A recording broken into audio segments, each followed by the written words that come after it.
Hi to everyone. ఈ వీడియోలో నేను మీతో జేఈ మెయిన్స్ ఫస్ట్ అటెంప్ట్లోనే ఎలా క్లియర్ చేయాలి అనే విషయం మీద మాట్లాడుతున్నాను. జేఈ మెయిన్స్ ఎలా క్లియర్ చేయాలన్న దాని గురించి మాత్రమే మాట్లాడుతున్నాను. జేఈ అడ్వాన్స్ ఎలా క్లియర్ చేయాలనేది ఇంకొక వీడియో చేస్తాను. ఇక్కడ నేను మీకు జేఈ మెయిన్స్ కోసం ప్రిపేర్ అయ్యే ప్రతి ఒక్క ఆస్పిరెంట్ కామన్గా కొన్ని మిస్టేక్స్ చేస్తుంటాడు. ఆ మిస్టేక్స్ని మీకు ఇక్కడ నేను చెప్తాను. మీరు జేఈ మెయిన్స్ ఎగ్జామ్ వెళ్ళే లోపల నేను ఇక్కడ మీకు ఏ మిస్టేక్స్ అయితే చెప్తున్నానో ఆ మిస్టేక్స్ని మీరు కరెక్ట్ చేసుకొని వెళ్తే ఖచ్చితంగా మీరు ఫస్ట్ అటెంప్ట్లోనే మంచి స్కోర్తో గెట్ ఇన్ అవుతారు. జేఈ మెయిన్స్కి ప్రిపేర్ అయ్యే ప్రతి స్టూడెంట్ ఫస్ట్ వాళ్ళు చేసే తప్పు ఏంటంటే ఏ ప్యాటర్న్లో ప్రిపేర్ అవ్వాలి, అంటే మ్యాథ్స్కి ఎక్కువ ఇంపార్టెంట్ ఇవ్వాలా, ఫిజిక్స్కి ఎక్కువ ఇంపార్టెన్స్ ఇవ్వాలా, కెమిస్ట్రీకి ఎక్కువ ఇంపార్టెన్స్ ఇవ్వాలా అని వాళ్ళు ఇబ్బంది పడుతూ ఉంటారు. ఆర్డర్ తెలియక ఇబ్బంది పడుతుంటారు. ఇక్కడ గుర్తుపెట్టుకోండి, జేఈ మెయిన్స్ ప్రిపేర్ అయ్యే ప్రతి స్టూడెంట్ మ్యాథ్స్లో కింగ్ అయి ఉండాలి. మ్యాథ్స్లో బేసిక్స్ లేకపోతే, మ్యాథ్స్ మీద మీకు గ్రిప్ లేకపోతే జేఈ మెయిన్స్ అనేది క్లియర్ చేయడం చాలా కష్టం. ఎందుకంటే మ్యాథ్స్ ఇట్ సెల్ఫ్ దానికి ఒక 100 మార్క్స్ ఉన్నాయి జేఈ మెయిన్స్లో. మళ్ళీ మీరు ఫిజిక్స్లో ఆబ్జెక్టివ్ సాల్వ్ చేయాలంటే మీకు మ్యాథ్స్ నాలెడ్జ్ అనేది చాలా అవసరం. అది పేరుకే ఫిజిక్స్, కానీ ఫిజిక్స్లో మీరు కొన్ని ప్రాబ్లమ్స్లో అప్లై చేసే కాన్సెప్ట్స్ మ్యాథ్స్ కన్నా ఎక్కువ డెప్త్గా ఉంటుంది. మీకు ఇంటిగ్రేషన్ కానీ, డెరివేషన్స్ కానీ, డిఫరెన్షియేషన్స్ కానీ, నెక్స్ట్ ట్రిగ్నోమెట్రీ కానీ, బేసిక్ ఆల్జిబ్రా కానీ, ఇదంతా మీకు ఫిజిక్స్లో కూడా యూస్ అవుతుంది. ఫిజిక్స్లో ఆబ్జెక్టివ్ సాల్వ్ చేసే స్టూడెంట్స్కి నేను చెప్పే విషయం బాగా అర్థమవుతుంది. సో మీరు ఫస్ట్ జేఈ మెయిన్స్ క్లియర్ చేయాలి అనుకుంటుంటే మీరు చేయాల్సిన ఫస్ట్ పాయింట్ ఏంటి? మ్యాథ్స్ మీద బాగా గ్రిప్ తెచ్చుకోవాలి. మ్యాథ్స్లో ఉన్న ప్రతి కాన్సెప్ట్ మీద మీకు కమాండింగ్ ఉండాలి. ఈ విషయంలో మాత్రం తప్పు చేయొద్దు. చాలామంది ఇక్కడ మిస్టేక్ చేస్తుంటారు. మ్యాథ్సే కదా, ఏమైందిలే, మనకి తెలియని ఫార్ములాలా, మనకి తెలియని ఈక్వేషన్స్ అని ఓవర్లుక్ చేస్తుంటారు. ఈ తప్పు మాత్రం చేయొద్దు.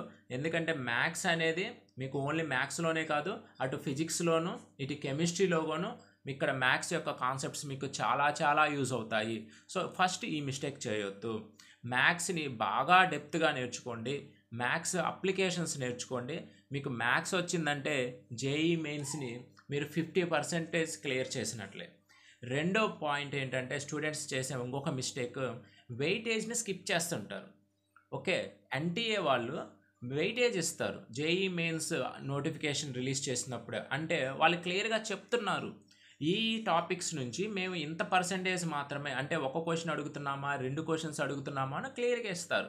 దాన్ని వదిలేసి మనకి ఈజీగా ఉంది కదా అని కొన్ని టాపిక్స్ ఎక్కువ నేర్చుకుంటాం, కష్టంగా ఉంది కదా అని వదిలేస్తుంటారు. ఇది చాలామంది చేసే కామన్ మిస్టేక్. ఇది మ్యాథ్స్లో కానీ, ఫిజిక్స్లో కానీ, కెమిస్ట్రీలో కానీ వాళ్ళకు కొన్ని టాపిక్స్ బాగా వచ్చి ఉంటాయి.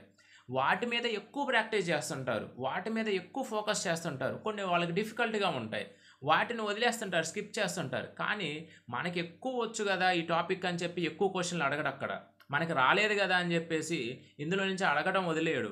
వాడు ఏ వెయిటేజ్ అయితే ఇచ్చారో ఆ వెయిటేజ్ బేస్ అయి మాత్రమే మీకు జేఈ మెయిన్స్ పేపర్ అనేది సెట్ చేయడం జరుగుతుంది. వెయిటేజ్ని దయచేసి స్కిప్ చేయొద్దు. మీరు ప్రాక్టీస్ చేసేటప్పుడు మీ ప్రాక్టీస్ సెషన్లో వెయిటేజ్ని మైండ్లో పెట్టుకొని మాత్రమే ప్రాక్టీస్ చేయండి. సో ఎవరైతే వెయిటేజ్ని మైండ్లో పెట్టుకొని వెయిటేజ్ ప్రకారంగా ప్రిపేర్ అవుతారో వాళ్ళ స్కోర్ అనేది చాలా బెటర్గా ఉంటుంది. అంటే వాళ్ళు ఎక్కువ క్వశ్చన్స్కి ఆన్సర్ చేయగలుగుతారు ఎగ్జామ్లో. సో ఇది రెండో మిస్టేక్ చేసేది. మూడో మిస్టేక్ ఏంటంటే ప్రిపరేషన్ టైంలో వాళ్ళు చేసే mistake, they can skip the continuity of preparation. ఒక స్టూడెంట్ ఒక టాపిక్ నేర్చుకుంటాడు. ఫర్ సపోజ్ ఇంటర్ ఫస్ట్ ఇయర్లో ఫిజిక్స్లో యూనిట్స్ అండ్ మెజర్మెంట్స్, కైనమెటిక్స్ ఎప్పుడో స్టార్టింగ్ ఆఫ్ ది ఇయర్లో నేర్చుకుంటాడు. మెయిన్స్కి వచ్చేసి సెకండ్ ఇయర్లో ఉంటాడు. అప్పటికి కైనమెటిక్స్ డిస్కషన్ ఉండదు, ఏమీ ఉండదు. వాళ్ళు ఎలక్ట్రానిక్స్ సెకండ్ ఇయర్లో ఆప్టిక్స్ అని, మోడర్న్ ఫిజిక్స్ అని నేర్చుకొని వెళ్తారు. మరి అతను ఎప్పుడో ఫస్ట్ ఇయర్లో నేర్చుకున్న కైనమెటిక్స్ని జేఈ మెయిన్స్లో అప్లై చేయాలి. కంటిన్యూటీ లేనప్పుడు ఎలా అప్లై చేస్తారు? సో ఫస్ట్ ఇయర్లో నేర్చుకున్నాడు కైనమెటిక్స్, బాగా రాశాడు, అందులో మంచి మార్క్స్ వచ్చినాయి. మధ్యలో వాళ్ళకి 10 months గ్యాప్ వచ్చింది. ఈ 10 months కైనమెటిక్స్ ప్రిపేర్ అవ్వకపోతే జేఈ మెయిన్స్ ఎగ్జామ్ 1 monthలో ఉంది లేదా 10 daysలో ఉన్నప్పుడు ఆ కైనమెటిక్స్ తీస్తే అతనికి చాలా ఫ్రెష్గా కనిపిస్తుంది ఆ టాపిక్. సో ఇక్కడ చేసే మిస్టేక్ ఏంటంటే ప్రతి స్టూడెంట్ వచ్చు కదా అని చెప్పేసి, లేదా ఎగ్జామ్ చాలా రోజులు ఉన్నాయి కదా అని చెప్పేసి వాళ్ళ ప్రిపరేషన్లో కంటిన్యూటీ మిస్ అవుతుంటారు. ఒక టాపిక్ నేర్చుకుంటారు, వదిలేస్తారు. సో ఆ తప్పు చేయొద్దు. ఎవరైనా సరే డైలీ ప్రాక్టీస్ లేదా వీక్లీ ప్రాక్టీస్ లేదా అట్లీస్ట్ మంత్లీ ఒకసారి మీరు ప్రీవియస్ నేర్చుకొని వదిలేసిన టాపిక్స్ని రివిజన్ చేసుకుంటూ ఉండాలి. ఈ రివిజన్ అనేది సరిగ్గా పడకపోతే మీరు చాలా ఇబ్బంది పడతారు. అంటే మీకు వచ్చిన టాపిక్ని మిస్ చేస్తూ ఉంటారు. సో ప్రిపరేషన్లో కంటిన్యూటీ మిస్ అవ్వకూడదు. ప్రతి టాపిక్ని మీరు టైం దొరికినప్పుడల్లా ప్రీవియస్ టాపిక్స్ని, ఫస్ట్ ఇయర్ టాపిక్స్ని ఏం చేస్తూ ఉండాలంటే రివిజన్ చేసుకుంటూ ఉండండి. సో ప్రిపరేషన్ కంటిన్యూటీ మిస్ అవ్వద్దు. మీకు వచ్చిన టాపిక్ అయినా సరే మీరు బాగా స్కోర్ చేయాలంటే అందులో ఎలాంటి తప్పులు పోకుండా ప్రిపరేషన్లో కంటిన్యూటీ మిస్ అవ్వద్దు. మోస్ట్ ఆఫ్ ద స్టూడెంట్స్ చేసే మిస్టేక్ ఇది. ఏం చేస్తుంటారు, నేర్చుకుంటారు వదిలేస్తుంటారు.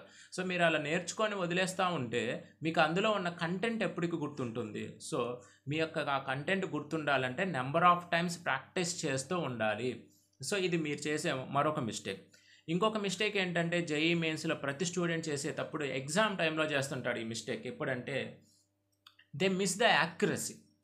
ఓకేనా, వాళ్ళు ఎగ్జామ్ టైంలో ఎన్ని క్వశ్చన్స్ ఆన్సర్ చేసామా అన్నదే గుర్తుపెట్టుకుంటారు, కానీ మనం టిక్ చేస్తున్న క్వశ్చన్ అనేది లేదా చూస్ చేసుకున్న ఆప్షన్ అనేది రైటా రాంగా అనేది మర్చిపోతుంటారు. Due to the exam tension కావచ్చు, టైం మీద ఉండే ఫోకస్ కావచ్చు, ఏదైనా కావచ్చు. మీరు తప్పు గుర్తుపెట్టుకోండి, ఈ తప్పు అయితే అసలు చేయొద్దు. ఇది అసలు 90% ఏ స్టూడెంట్ చెయ్యకూడని మిస్టేక్ ఇది.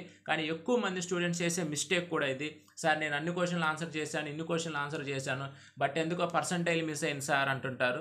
అంటే అర్థం ఏంటి, నువ్వు ఆన్సర్ చేసిన ప్రతి క్వశ్చన్ రైట్ కాదు. ఇక్కడ మీరు బాగా గుర్తుపెట్టుకోవాల్సింది accuracy is the key to your success. ఎందుకంటే నెగిటివ్ మార్కింగ్ ఉంది ఇక్కడ. ఇది ఎంసెట్ ఎగ్జామ్ కాదు, మనకు వచ్చినన్ని రాళ్ళేసిపోతే ఏదో ఒకటి తగులుతుంది అనుకోవడానికి. సో ఇక్కడ మీకు నెగిటివ్ మార్కింగ్ ఉంది. ఒక క్వశ్చన్ మీరు రాంగ్కి ఆన్సర్ చేస్తే చాలామంది అనుకుంటారంటే ఒక మార్కే కదా పోయేది, నష్టమే ఉందిలే. 4 క్వశ్చన్లు ఆన్సర్ చేస్తే 2 ఆన్సర్లు రైట్ అయినా 2 ఆన్సర్లు రాంగ్ అయినా ఒక స్టూడెంట్ మెంటాలిటీ చూడండి ఎలా ఉంటుందో. 4 క్వశ్చన్లు ఆన్సర్ చేద్దాం, రాళ్ళేద్దాం, 2 తగిలి 2 తగలలేదు. అప్పుడు 2 తగిలితే ఎన్ని వస్తాయి, 10 మార్కులు వస్తాయి. 8 మార్కులు వస్తాయి. అదే 2 తగలకపోతే ఎన్ని పోతాయి, 2 మార్కులు పోతాయి కదా. 8లోంచి 2 పోతే మనం 6 మార్కులు ప్లస్లోనే ఉన్నాం కదా అనుకుంటారు. కానీ ఇక్కడ చేసే పెద్ద మిస్టేక్ ఏంటంటే యాక్యురసీ మిస్ అవ్వటం అనేది. 2 క్వశ్చన్స్ రాంగ్ అయితే నీకు పోయేది 2 మార్కులు కాదు, మొత్తం 10 మార్కులు పోతాయి. ఎలా అంటే మరి ఆ 2 క్వశ్చన్స్ రైట్ అయితే వచ్చే 8 మార్క్స్ ఎక్కడి నుంచి వస్తాయి నీకు? అంటే ఆ 2 క్వశ్చన్స్ రైట్ అయితే వచ్చే 8 మార్క్స్ పోయినాయి. ఆల్రెడీ నువ్వు స్కోర్ చేసిన వాటిలో ఇంకొక -2 మార్క్స్ పోయినాయి. అంటే ఎంత లాస్ అవుతున్నావు నువ్వు? 10 మార్క్స్ లాస్ అవుతున్నావు. సో ఇది మైండ్లో పెట్టుకోండి. ఎట్టి పరిస్థితుల్లోనూ నెగిటివ్ మార్క్ అనేది పడకూడదు ఎగ్జామ్లో. మీరు ఏ క్వశ్చన్ అయితే టిక్ చేస్తారో ఆప్షన్ అనేది రైట్ అవ్వాలి. అంటే ఇక్కడ యాక్యురసీని అసలు దయచేసి స్కిప్ చేయొద్దు. Accuracy gives your mains score. ఇక్కడ ఇది బాగా గుర్తుపెట్టుకోండి. నెక్స్ట్ చేసి ఇంకొక మిస్టేక్ ఏంటంటే నెంబర్ ఆఫ్ టాపిక్స్ నేర్చుకుంటారు స్టూడెంట్. నెంబర్ ఆఫ్ టాపిక్స్ మ్యాథ్స్లో, ఫిజిక్స్లో, కెమిస్ట్రీలో అన్ని టాపిక్స్ లెక్చర్స్ చెప్పినవి కావచ్చు, వాళ్ళు పర్సనల్గా నేర్చుకునేవి కావచ్చు, రిఫరెన్స్ చేసుకునే కావచ్చు, నెంబర్ ఆఫ్ టాపిక్స్ నేర్చుకుంటారు. బట్ వాటి యొక్క అప్లికేషన్ మిస్ అవుతుంటారు. జేఈ మెయిన్స్ అనేది అసలు వాడు క్రియేట్ చేస్తుంది నీ నాలెడ్జ్ ఎంత ఉందో చెక్ చేయడం కోసం. ఎక్కువ పేపర్స్ మీరు ప్రీవియస్ పేపర్స్ అబ్జర్వ్ చేస్తే మీకు తెలిసేది ఏంటంటే వాడు లిమిటెడ్ టాపిక్స్ నుంచి డెప్త్గా క్వశ్చన్స్ అడుగుతూ ఉంటాడు, ఎక్కువ టాపిక్స్ అడగడు. ఓకేనా, సో అడిగిన టాపిక్లో నుంచే నెక్స్ట్ ఇయర్ అదే టాపిక్ నుంచి అడుగుతాడు question. But same problem repeat అవ్వదు, సేమ్ వాల్యూస్ అనేది రిపీట్ అవ్వవు. ఏం రిపీట్ అవుతుంది అక్కడ? మోడల్ రిపీట్ అవుతుంది. మీకు ఎప్పుడు రావాలి? డెప్త్ రావాలి ఆ ప్రాబ్లంలో, లేదా మీరు ప్రిపేర్ అయిన టాపిక్లో డెప్త్గా నేర్చుకోండి. మ్యాథ్స్ నేర్చుకుంటున్నారు, స్ట్రైట్ లైన్స్ కావచ్చు, ఏదైనా ఒక టాపిక్ నేర్చుకుంటున్నారు, ఆ టాపిక్లో డెప్త్గా నేర్చుకోవాలి. అంటే అప్లికేషన్ పార్ట్ దాకా నేర్చుకోవాలి మీరు. ఫిజిక్స్ కావచ్చు, కెమిస్ట్రీ కావచ్చు. సో మీరు ఎప్పుడైతే ఒక టాపిక్లో డెప్త్గా నేర్చుకుంటారో, అంటే ఇక అంతకు మించి లేదు, ఉన్న ఆల్ టాపిక్స్ నేర్చుకోవాలి, ఆల్ కాన్సెప్ట్స్ నేర్చుకోవాలి, అక్కడ ఉన్న అప్లికేషన్స్ అన్నీ నేర్చుకోవాలి. అప్పుడు మాత్రమే మీరు వాడు ఎటువంటి మోడల్ నుంచి ఒక క్వశ్చన్ అడిగినా మీరు ఆన్సర్ చేయగలుగుతారు. చాలామంది ఈ స్టెప్ మిస్ అవుతుంటారు. వాళ్ళకి ఏదైనా నారాయణ కావచ్చు, శ్రీ చైతన్య కావచ్చు, ఆకాష్, ఫిడ్జి ఏదైనా ఒక కాలేజీలో వాళ్ళు చదువుతూ ఉంటారు. ఆ కాలేజీ వాళ్ళు ఇచ్చిన మెటీరియల్లో problems number of time practice చేస్తుంటారు. ఇదేమైనా ఐపీ ప్రాబ్లమా అండి, ఏపీ ఎగ్జామా? అదే ప్రాబ్లం అడుగుతాడని ఎక్కడైనా రూల్ ఉందా? లేదు కదా. సో ఆ మోడల్ అడుగుతాడు అంతే. కొన్నిసార్లు కొత్త మోడల్ అడుగుతాడు. మరి ఆ మోడల్ కాదు వేరే మోడల్ అడిగినప్పుడు నువ్వు ఆన్సర్ చేయాలంటే నీకేమొచ్చి ఉండాలి?